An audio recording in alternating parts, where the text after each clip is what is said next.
We are very pleased to be back today with Sergio Troncoso. We hosted him earlier this year. Was that this year or last year? I forget now. It was last year. It was last year. Last year for a book of short stories, A Peculiar Kind of Immigrant Son. We did that with the National Hispanic Cultural Center, had a great time. We're pleased to welcome Sergio back with his panelist.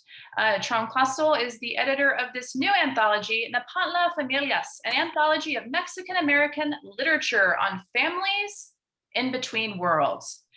This recently got a starred review on Kirkus, and we're super excited to hear from a few of the writers here today. So without any further ado, I think I'll turn it over to you, Sergio. Do you want to tell us a little bit about the anthology or start us out here? Yeah, thank you, Bookworks in Albuquerque and Amanda Sutton for hosting our reading discussion today. I'm Sergio Troncoso, or Sergio Troncoso if you don't know Spanish, and I'm the president of the Texas Institute of Letters and editor of the new anthology, Nepantla Familias, which was published by the Wycliffe Literary Series and Texas A&M Press. And I'll be talking today with three writers in that anthology. Matt Mendez, who I think we're trying to get in here because he's on a different time zone and he may have gotten confused about the time zone. Sheryl Luna and Daniel Chacon. And so they'll each do a short reading from their work of Nepantla Familias, and then we'll have a discussion and answer questions about Nepantla and other topics. I have a few questions for all of them, after the reading, and then we'll turn it over to questions from the audience. So before we get to the authors, let me say a few words as the editor of the anthology about the scope and intent of the book. I think the first thing to think about is Nepantla is a Nahuatl word and comes from the Aztecs, and it really means living in between worlds in this liminal existence between languages, cultures, psychologies, identities, geographies even. And certainly in our case, it's between the United States and Mexico. And I get it certainly from Gloria Anzaldúa and how she created this space really to think about the Mexican-American experience. And one of the things that I wanted is I wanted a very forward-looking anthology. So one of the things you'll discover is there are 30 works in this collection, and 20 from 26 writers, and 25 of those 30 works are appearing here for the first time ever. And so it's mostly unpublished work on this theme of Nepantla Familias. And what I asked the writers to do originally when I sent out the queries to all sorts of writers that I admire and that I enjoy reading is to write about how you navigate or your characters navigate or through poetry this liminal existence of living in between, of trying to decide what your identity is, the picking and choosing of values, traditional values, discarding traditional values, adopting new values, and even the challenges of language, for example, between Spanish and English, and even creating something, a hybrid, a new creation in this middle ground.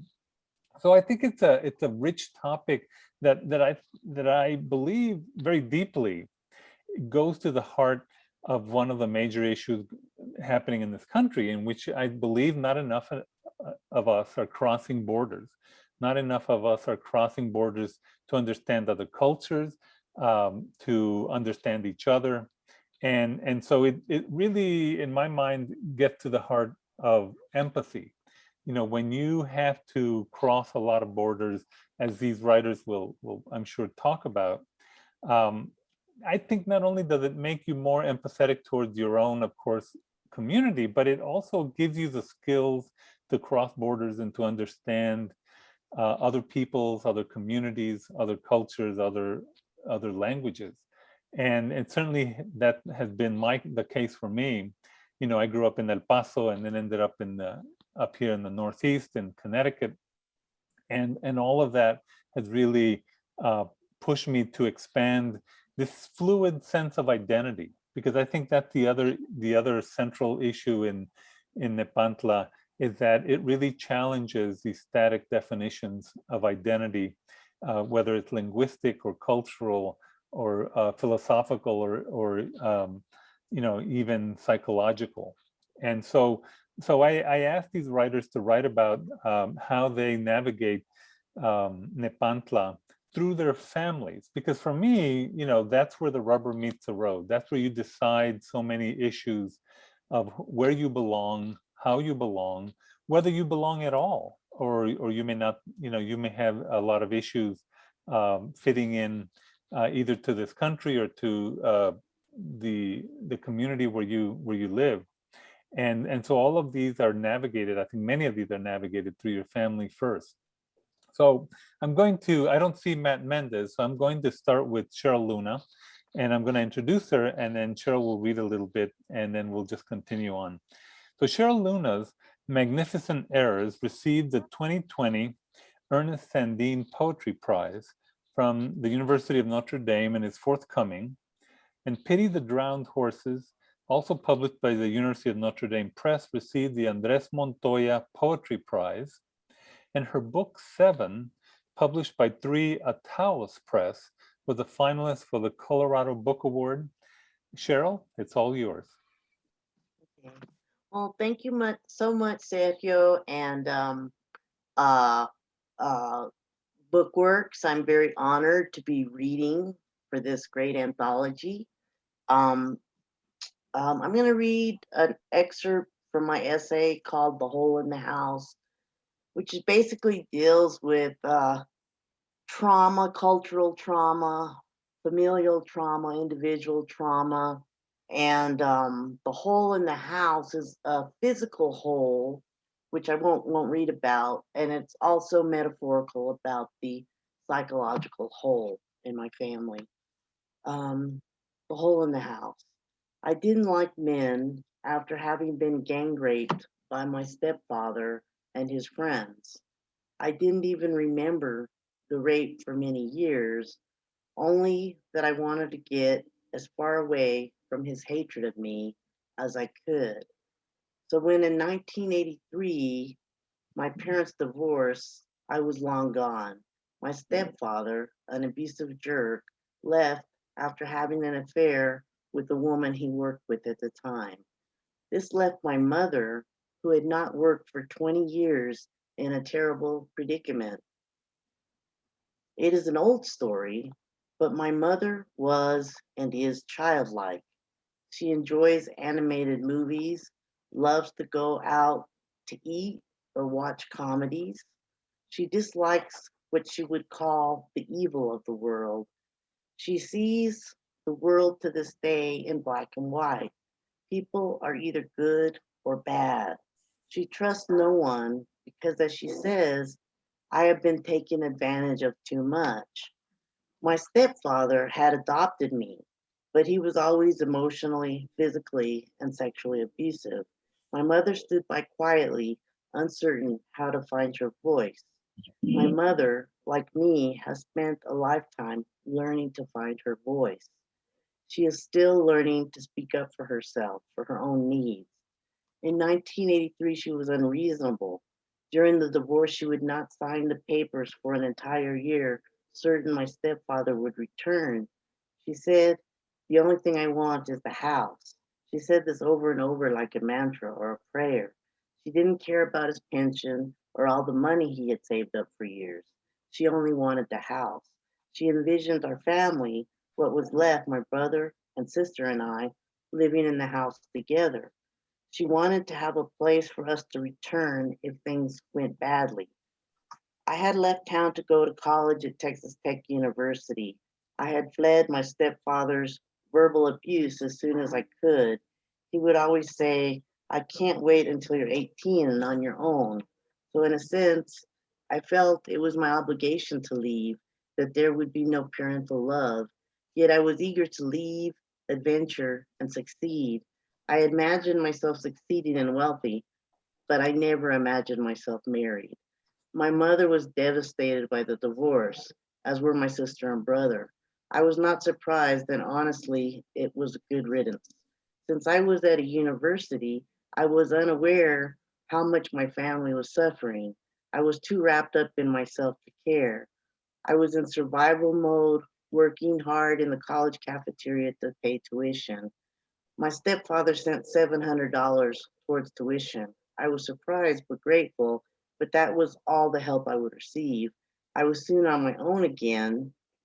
I realize now that he may have done it out of guilt over the divorce and the abuse, but I doubt it. He was extremely selfish. Even as he died, he was selfish. He wanted what he wanted when he wanted it. He had no regard for the feelings of other people. He was the quintessential narcissist. During the divorce, he called me his stepdaughter and told the judge he had paid for my education, a blatant lie. While I was in college, his new wife called me and demanded to know why I never called my stepfather. He was apparently hurt that I didn't call him. I suppose my brother and sister, out of anger, did not call him either. The man was full of contradictions. Maybe he wanted to make up for the gang rape, for the sexual abuse. I will never know because he died in 2008. My mother hadn't worked in 20 years and suffered for years in El Paso, jumping from menial job to menial job. She barely made ends meet, and apparently my stepfather was not paying child support. My brother and sister were almost 18. My mother was losing it. I imagine her screaming at my brother and sister, as she had sometimes done when my father wasn't around. I call him my father because he adopted me when I was 2 years old. The damage was irreparable. The wounds would haunt me a lifetime.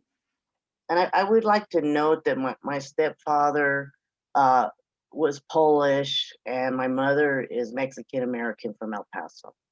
So that left me, thinking about culture.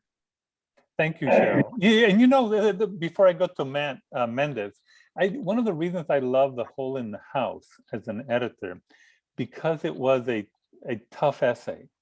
I actually liked it because it showed a range in terms of this issue of Nepantla, of negotiating, this middle ground, in which sometimes it's not successful. Sometimes it's full of raw, unresolved issues. And some of the other essays, I'm sure you've read it, Cheryl, has people who somehow navigated this, these clashes, these cultures, these people. And in yours, it was not. And then that's actually the reason why I really loved your essay, because it kind of was a corrective in a way, saying not everything gets tied up in a pretty bow at the end, And so I really appreciated that point of view. Thank you. So Matt, I think we got Matt in here. Sorry. No, we were worried that maybe the time zone difference or something had. So I'm going to introduce you, and then you'll do your reading, and then we'll continue with Daniel. Perfect. Okay. So like his characters, Matt Mendez grew up in central El Paso, Texas. He received an MFA from the University of Arizona, and is the author of the short story collection, which I loved, Twitching Heart, from Floricanto Press. He lives with his wife and 2 daughters in Tucson, Arizona, and Barely Missing Everything from Athenaeum Books is his debut young adult novel. It's all yours, Matt. All right. So sorry for being late. Thank you for having me, Sergio, Cheryl, Daniel. It's such a pleasure to be with all of you here today. Cheryl, it's been a long time since we've read together. Hope you're doing well. Uh-huh. So I'm going to read from my short story I was happy to have published in Nepantla, is called The Astronaut. So I don't go over time. I'll kind of summarize the beginning. The story is about a young boy named Carlos, who every Dia de los Muertos gets a visit from his brother, his identical twin brother, who died before they were born. And I think that's all the context we kind of need before we get started. So I'm going to go ahead and read. Carlos, promise me you won't do anything crazy. I just talked to your tia Alejandra. She's on her way. Ama emerged from her bedroom, dressed in her waitress uniform, black grease-stained slacks and polo, her apron, filled with straws and loose change flung over her shoulder. She walked over to Carlos and plopped down on his bed. The expression on her face, tired and with an unhappy smile, was exactly how she'd looked in the moments after he'd been born. I don't do crazy things, Carlos said. I do tests. Carlos wanted to find his brother, to bring him home. Ama leaned over and squeezed Carlos tight, her body inches from the baby. Well, don't do any tests tonight. Just watch some TV until your tia gets here to watch you. Ama's altars were what brought the baby back year after year. If Ama could feel, hold on. When Carlos had tried splitting himself like a cell, hold on, one more time. Ama's altars were what brought the baby back year after year. And Carlos wondered if Ama could feel the little skeleton snuggled underneath the blankets, just inches from her leg. When Carlos had tried splitting himself like a cell, he couldn't get past the anaphase stage and onto telophase, the final part of mitosis. Looking back, he was glad that division didn't work, that making another Carlos wasn't what anyone wanted. Did you finish your ofrenda? He asked, already knowing she had. Ama's altars were beautiful. The usual clutter of her dresser, crumpled receipts and mail, envelopes opened and ignored, were replaced with bouquets of roses, white and yellow and red blooms cut and set in old jars. Sacred Heart velas flickered. The photos of Nana and Tia Estela, of other dead faces Carlos didn't recognize, gently slid inside picture frames Ama painted by hand. And then there was the food. Plates of cut strawberries and chunks of pomegranate, along with homemade pan tornillo, each delicately portioned under a photo. I finished the altar last night, Ama said, and I promise I won't be too long. I'll be home before you even wake up in the morning. At the center was a porcelain statue of La Virgen de Guadalupe. She was fixed over an image of his brother, over the sonogram inside a baby blue frame.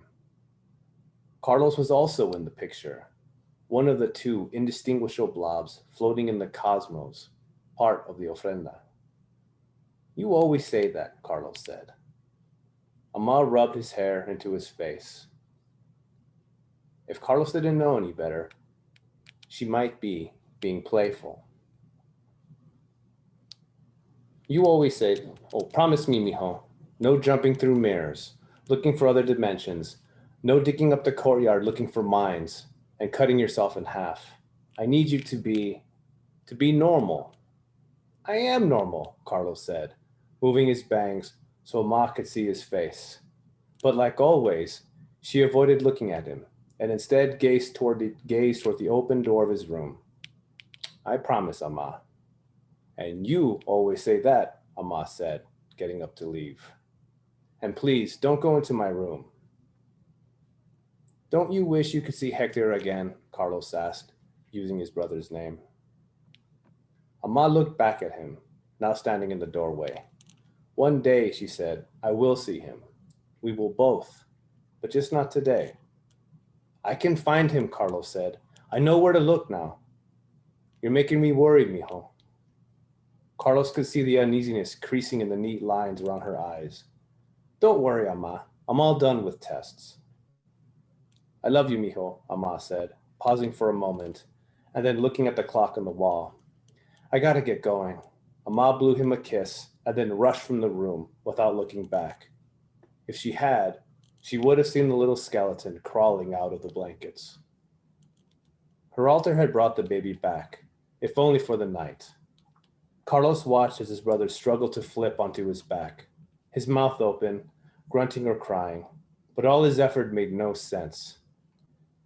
Carefully turning the baby over, Carlos wrapped him again in a blanket. He weighed almost nothing. And he carried his twin to his Ama's room, where he placed him at the center of a bed and sat beside him. Carlos had already set everything up. Outside, he propped a ladder against the wall of the apartment building, ready to be climbed all the way to the roof, where he stashed his sneakers and a jacket. He'd read that outer space was cold, though he didn't remember it being that way. Kicking off the blanket with his little bony legs, Carlos knew the baby didn't have long. He studied the ofrenda. Every Dia de los Muertos, his brother came to him, only to again disappear, leaving Carlos alone and looking for him the rest of the year. He took a bite of the pan tornillo. The bread was soft, and he watched as a crack spiderwebbed across his baby brother's forehead. He took another bite, and then had some strawberries. The top of his brother's head collapsed like a hollow egg. As Carlos finished off the pomegranates, the bones of his brother's hands and feet separated and fell uselessly beside him, his arms and legs disembodied. He'd watched as the pile of bones crumbled into dust, as they always did. Carlos had never touched the offering meant for his brother before, but now he understood that these were his fruits too, that Amal's altars were also calling to him. He grabbed the baby blue picture frame and gently pulled the sonogram from inside. He studied the image, the two blurry smudges sharing the one black circle. Outside, the desert sky looked just as dark, the scattered stars embedded in the sky like precious stones waiting to be mined. Carlos climbed out of the window and scaled the ladder, climbing from his second-floor bedroom all the way to the roof. Below, Tia Alejandra was pulling up to the apartment, her parking crooked into space. "Hi, Tia," Carlos waved at his aunt as she climbed out of her car, her freezing then looking for the voice calling down to her. "I'm up here. Tell them I'm going to find Hector." "Stay right there, Carlos," Tia Alejandra said, slamming her door and then running toward the building. "Don't move from that spot." The North Star glowed by the Big Dipper, shining brighter than normal. That's where Hector had to be. Carlos cinched his tennis shoes and zipped up the jacket, making sure to slide the picture of him and his brother inside his breast pocket. As he walked to one end of the roof, he could hear Tia Alejandra, already inside the apartment, yelling for him not to do anything crazy. Carlos took off in a dead sprint, his eyes fixed on the sky as he raced across the length of the roof and then planted his foot right before the edge, leaping into the air. Thank you. Wow, love that story. I had to tell you, the reason I found it so appealing, the astronaut, was because it took the reader to another dimension of Nepantla, through Carlos's point of view. And so for me, it was sort of a great way to expand that, what the other writers had done before you, expand, this sense of Nepantla to multi dimensions, through the culture, of course, to Dia de los Muertos and all of that. But for me, that was why I really found that story so appealing as an editor. So thank you, Matt. Of course, thank you. So finally, Daniel Chacon is a professor of creative writing at the University of Texas at El Paso, the best MFA program in Texas. He earned an MFA in creative writing from the University of Arizona of Oregon. And he's the author of several books, including The Cholo Tree, Hotel Juarez, Stories, Rooms, and Loops, which won the 2014 Penn Oakland Award for Literary Excellence. Daniel, welcome. Thank you, Sergio. Thank you for having me. The story, my story in this anthology is called Mujeres, Matadas, The Murdered Women. It's from Hotel Juarez, and in this book, these are fictions that take place mostly in the Twin Cities here in Ciudad Juarez and El Paso, Texas. This story was inspired by going to a death metal show here in El Paso in 2005, when Juarez was the most dangerous city in the world, according to the London Times, because of the drug wars. The situation was so bad in Juarez in 2005 that people who could were boarding up their homes in Juarez and coming to El Paso and renting or buying homes here. Businesses were boarding their doors and coming to open up their businesses in El Paso. At the time, I was working on a YA novel, which ended up being called The Cholo Tree, about a Latinx kid who loved death metal. So I thought I would check out a death metal show. That night, there were 3 bands, one from Albuquerque, one from Austin, and a local band. But what struck me most was the mosh pit. It wasn't violent at all. You know how when all those boys get into the mosh pit shirtless and they bang against each other until they bleed? This mosh pit in El Paso in 2005 was like children running around in circles, and they were high-fiving each other. It was at this point that reality began to distort. One reality transposed over another. And I saw the guitar player in the local band, a young Mexican woman, maybe early 20s, come up to me and ask why an old guy like me, I was in my 50s, why I was at a death metal concert. You understand now that I'm not me, Daniel Chacon, but I was the character at this point, a man in his 50s, born in El Paso, who hadn't been here since the drug wars began because his parents had just died. The narratives were going on simultaneously, what I was experiencing at that show and what I was imagining. He tells the young woman, whose name was Mari, how the mosh pit seemed so tame compared to those that he'd seen in LA. And she asks, well, why would he want to see violence? He tells her he doesn't, but that's what death metal inspires. Maybe that's why he likes death metal. It's dark, it's evil. You want to see evil, she says? You should go to a black metal show in Juarez. Now, black metal is like death metal, only it's much more violent. It's much darker. So she invites him to go to this show in Juarez, which I said in 2005 is incredibly dangerous. He doesn't want to go, but she teases him and says, what, are you afraid of Mexico? So she tells him that the headlining band is called Mujeres Matadas. The murdered women, he asks. Even before the drug wars came to Juarez, women and girls were being murdered. Countless women and girls, mostly who worked for maquiladoras. They would walk home from the bus stop, and it got so bad that international attention was focused on Juarez and all the women and girls who were disappearing. Mari tells him that Mujeres Matadas is an all-female black metal group, which is highly unusual. I can't think of a single black metal all-female group. So he can't resist. He goes to Juarez with her. She asks him to drive, and they enter into Juarez at night, and of course he's scared. The concert takes place in a former maquiladora, and before they go in, she hands him a red pill. He takes it. He looks across the landscape as they're driving, and he sees the El Paso star shining on the side of the mountain. This is El Paso's postcard identity. It's a shining star, and he wishes he was there, but he goes to the concert, and the pill kicks in. At a certain point, he's looking around, and she's gone. He's there by himself. Then the very last band is announced, Las Mujeres Matadas. And the people cheer, and they come out on stage, and he's surprised to see who the lead guitarist is. And this is the excerpt I'm going to read when the Mujeres Matadas come out on stage. The crowd exploded when they walked on stage. 5 young women, some of them wearing outfits like factory women, dirty smocks, white lab coats splattered with blood, and a few of them wore Catholic schoolgirl skirts that were ripped and soiled and bloody. All their faces had makeup as if they were zombies, white faces, blood dripping from the eyes. And then they started their music, and it was so hard and so fast that I jumped up and down on my feet, and I'm not even sure at what point it occurred to me that the guitar player was Mari. She was wearing the Catholic schoolgirl skirt, but she didn't look sexy. She didn't try to. She looked dead, murdered, angry as hell.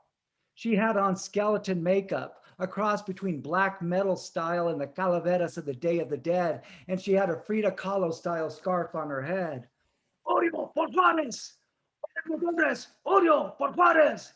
Mari stepped forward and played lead, her fingers running back and forth like the legs of tiny people, the notes so fast and intense it felt like fleeing from the light of a nightmare you can't remember. The crowd growing in frenzy, the quicker her fingers moved, and all the other women were watching as her guitar screamed pain and anger. It opened something inside of me, and I walked in. I don't remember what I did there, but the landscape was pulsing with rage. I saw faces, bodies piled, lights glaring, shovels and picks, rocks and dirt, and a kid's bicycle covered in sand.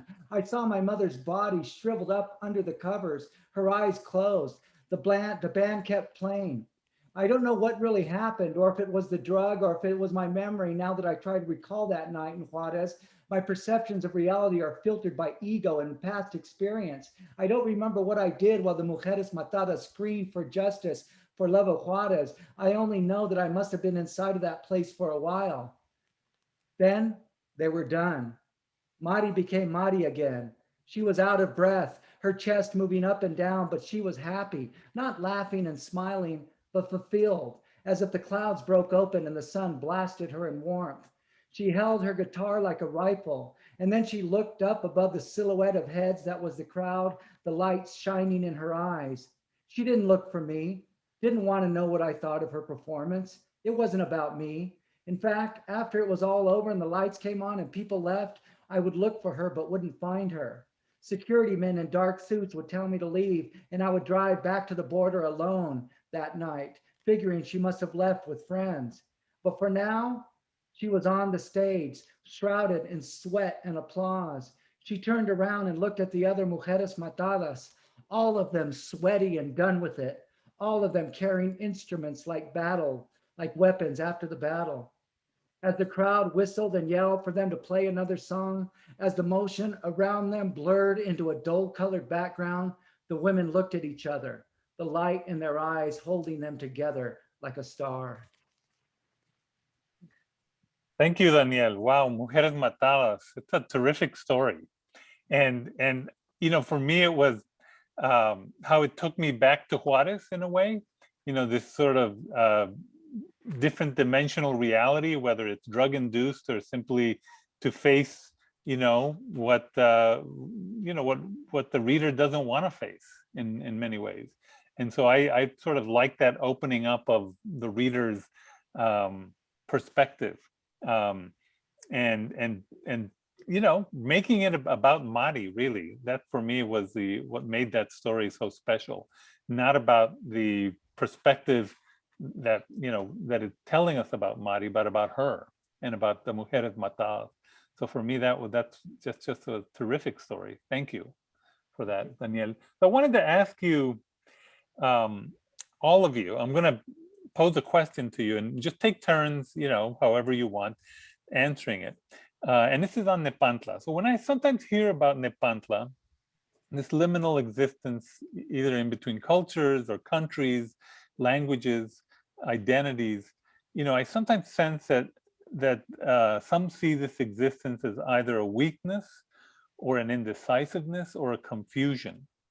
But I have often seen that Nepantla, or at least how I experienced it within my family, you know, growing up in El Paso and then leaving and coming back, I see it as a strength, even as a painful gauntlet that forced me to pick and choose who I became.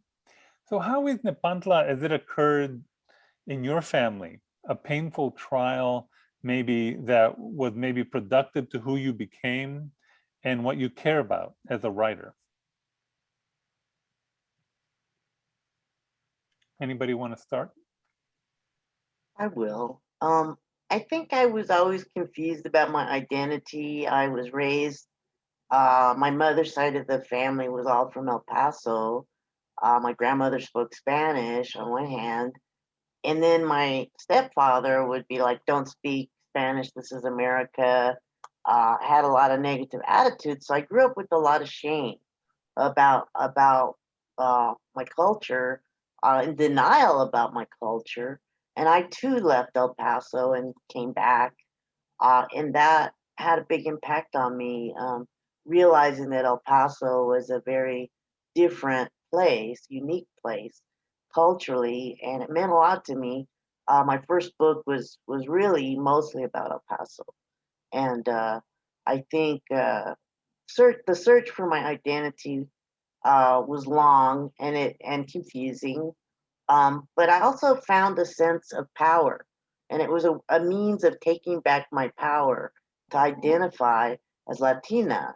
And in the face of some of my family looking negatively at people from Mexico, calling them guareñas and things like that. And so I think I search for my identity still in some ways, but that is a very special place. I agree with you, Sergio, that being on the border culturally, physically, had a big impact. And I think it made me become a writer. trying to express that ambiguity, that complexity that is El Paso. Thanks. I guess I could go next. Yeah, I also agree. There's this quote that I like by Edgar Allan Poe that I'm probably going to screw up, where he says that those who dream only at night are at a disadvantage to those who dream during the daytime. And I think for me, being a writer, I've always been in that space between realities. And when I was introducing the story, I was saying that I was watching this death metal show, but at the same time, I was falling into this other narrative. And that happens to me constantly. I'll be participating in something, and I know I'm in linear chronological time, but on the other hand, I'm creating this narrative in my head at the same time, and they're happening simultaneously, so that I might turn towards Madi to say something and she's not there, and I realize or remember that I'm just imagining. And I've been like this all my life. When I was a kid, I did this like most kids do until they're like 7 years old and they get it beat out of them for whatever reason, whatever cultural reason. But yeah, to me, that's being between worlds is probably the most powerful position somebody who cares about imagination can be in. And I think like scientists and pretty much anybody who is going to seek answers for unanswerable questions, that's an important place for us to be, between those two worlds. And three worlds, sometimes multi-worlds. That's really interesting. I kind of like what you had to say there about that linear time and then having this other world going on inside your mind at the same time. Like thinking of the ideas of Nepantla and being in these different realms. For me, it never felt like one was a strength and one was a weakness. There was just this fluidity between these two spaces that I've always just, even when I was a young person, I just love the idea of being able to be at two places at once, even though you're in the same place. That your existence and your identity to where you're at comes from such different realities and point of views that you can be in multiple places in two places at once, just by being who you are. And to me, that's something I love to bring to my writing. I'm from El Paso and I live in Arizona, but I always write stories. Whenever I go to the page, I'm always returned back to El Paso. And I feel when I'm writing that I'm back home. And even though I'm in a different state, I feel like I inhabit those two spaces. And I think growing up on the Frontera has kind of given me that ability to imagine where I am in my mind, but also where my heart is at and where my culture's at. And then how I approach that is a pretty integral part of how I approach writing. Terrific. So here's another question for all of you. So when we think about identity, too often I think we think about static entities, as if being American was somehow a fixed concept. Yet I see the experience of Nepantla at the heart of what renews and remakes our country. Tell me in what ways you think your experience of Nepantla is redefining, reinvigorating what it means to be part of this country. Like, why must we always push back against the static definitions of identity? And that includes being Mexicano as well as being American, by the way. Well, Anybody? I'll Go ahead, go ahead and man. jump first. I feel like those like I know I push back against a lot of, I guess, traditional identities, but I feel that's by my experiences that I have in day-to-day life. My life. I think that's also the reason why I love coming of age stories, is because the way a young person experiences the world that's in front of them is always in conflict. When you have these rigid identities that are out in front of you, when you're a young person, you start experiencing adulthood for the first time. It's never what you thought it was going to be. You don't know what being an adult is like when you're a young person. So you have this fixed idea. And then as you come of age, you realize that a lot of those perceptions were, misconstrued and they're wrong. And that the chaos and uncertainty you feel as a young person a lot of adults feel that same way all the time, and it's kind of like this never-ending conflict. So the same thing with, you know, American identity, Chicano identity, Mexicano identity. A lot of what people hold as standards for those identities, when you butt up against them with your life experiences and what you're thinking, are never quite the same. So I think just by virtue of growing and trying to become a person, especially as artists, we naturally butt up against those identities because they're constraining and confining, and they're never really what you would expect them to be as you experience them. Anybody else? I remember submitting some poems to a journal years ago, and they said these are too cultural. That was what they would say. So I think I pushed back against I pushed back against stereotypes and prejudice, which we're seeing and learning is more prevalent than maybe we realized. That society still has a long way to go, but I pushed back against this expectation about what you should write about. Do you know what I'm saying? That you should be representative of Mexican Americans, Chicanos. You know, I want to write essays, poetry that touches on complexity and in the in-betweenness. I think I have a poem called something like Woman in Between Borders. I wrote that in my first book, and it was that place of in-betweenness and a lack of certainty. Keats talked about something called negative capability, that it's best to remain in a place of uncertainty as a writer, as a poet. And so I think that whole concept is very important to me. I guess to me, I believe that the stories that we tell ourselves about who we are and where we came from are fundamentally false. We create narratives about who we are our entire lives, and they change so often, and they contradict us. They contradict themselves so often that how can we be this person yet we do this? Or how can we be this person yet we think this way? I think the narratives are false, but rather than that being something that should impede me, that really empowers me, because I understand that the narrative that I'm putting together about who Daniel Chacon is, who God is, what science is, or whatever, is something that I'm piecing together daily on a day-to-day basis. And I think the important thing for Latinx writers, Latinx people in general, is to avoid adopting those identifiers and those narratives that are given to us, not only from within the culture, but from without the culture.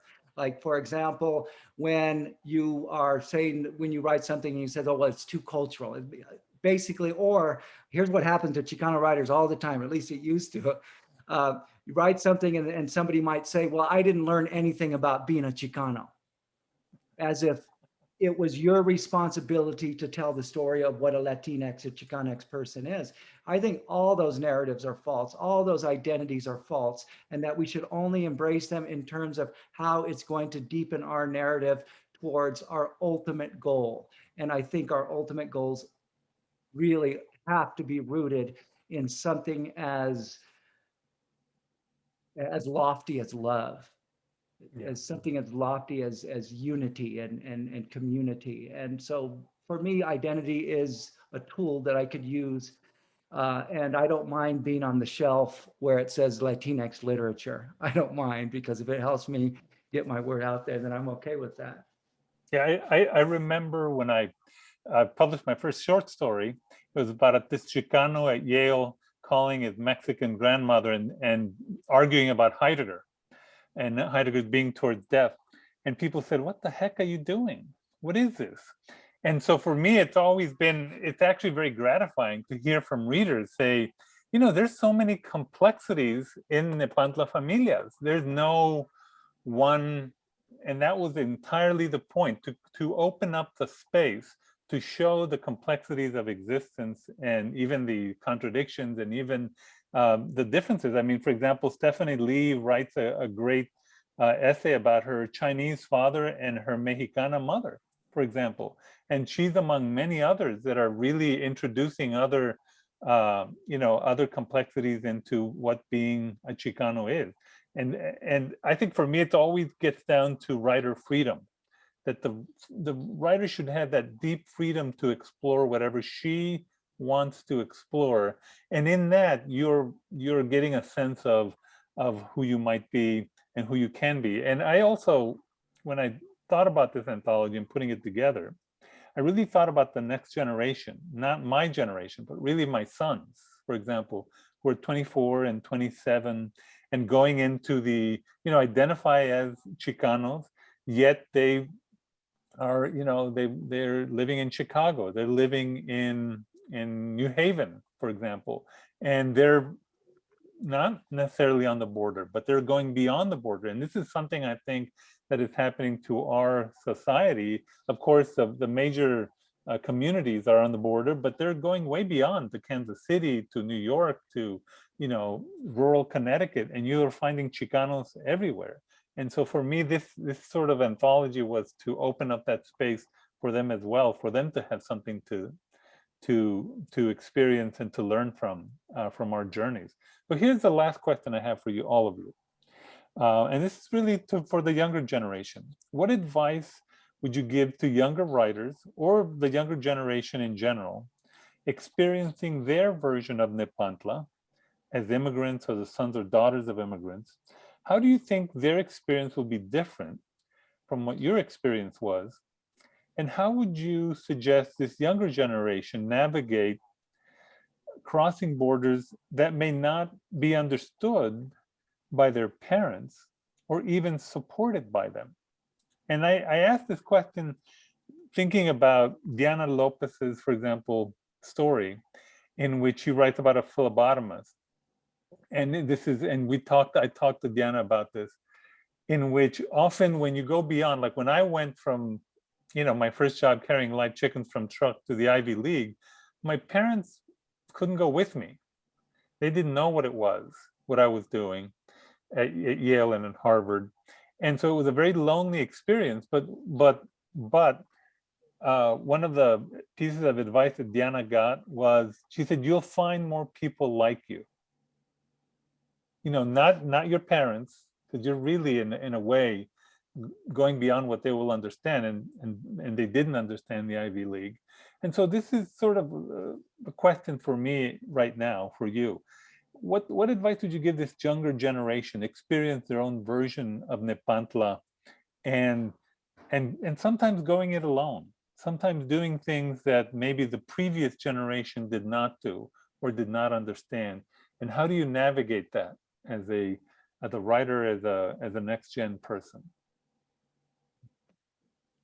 Well, I guess I'll go first since everyone else went first, and I don't want to have time to think about the answer because it might be worse. I think, essentially what I would tell them, what I tell writers, I teach writers, and most of the writers I teach are,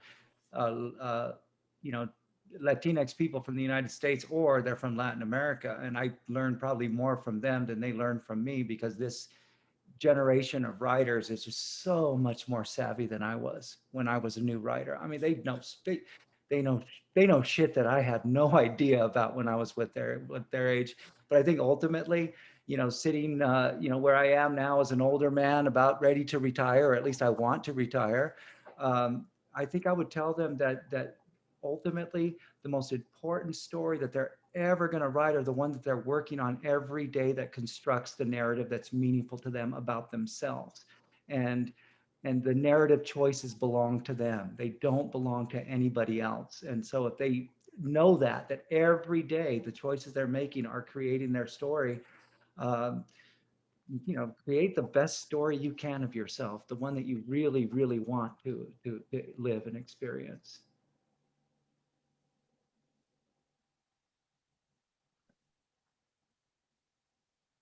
I guess my advice for younger writers would be to, find your people, as kind of Sergio was alluding to, that you're going to find your way, you're going to find different people that would help you get along. I think with Twitter and Instagram, I think younger writers now have ways to reach out to writers they like in ways that weren't available to, me, Cheryl, and Daniel, 10, 15 years ago. But I know if a young writer would reach out to me, I would absolutely lend an ear, lend time, read stories. And I know a lot of, Latinx writers are just as generous and will help and be mentors to young writers. So I think they have a real ability and tools at their fingertips to reach out to people and to ask questions and ask for advice and, kind of we can help them or guide them along on their journey as a writer in a way which they won't be in the wilderness. I think this generation is very fortunate to have those tools and to have, writers like us that are willing to help them. I'm very impressed with this younger generation, with the Black Lives Matter, with they're just really fired up. And I think as writers, they're coming from a different place than I did, because I was writing in the 90s and it was very difficult to publish, writing stories. Writing poems about the things I was writing about. So those things were not considered universal or appealing to a broad audience. And I think this younger generation, they don't care. Do you know what I'm saying? They're going to write their stuff, and they're going to. I think because the tone has changed, the environment has changed for the better. There's still a long ways to go, but I don't think there are as many barriers as there used to be, for Chicano writers in the past, and for writers in my generation.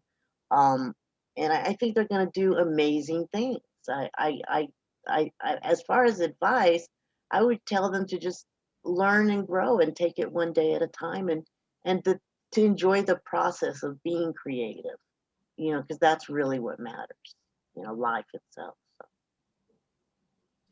So I wanted to thank all of you, Matt Mendez, Sheryl Luna, and Daniel Chacon for joining us today at Bookworks in Albuquerque. And thank you to all the audience members for listening. And please pick up a copy of Nepantla Familias and support the best bookstore in Albuquerque. When you do so, you're supporting the writers, of course, independent bookselling and independent voices. And we certainly appreciate it. Finally, I also wanted to thank, before she signs off, Amanda Sutton and all the staff at Bookworks for the hard work they do in bringing literature and authors to audiences in New Mexico. And thank you everyone for attending, and pick up a great book to read.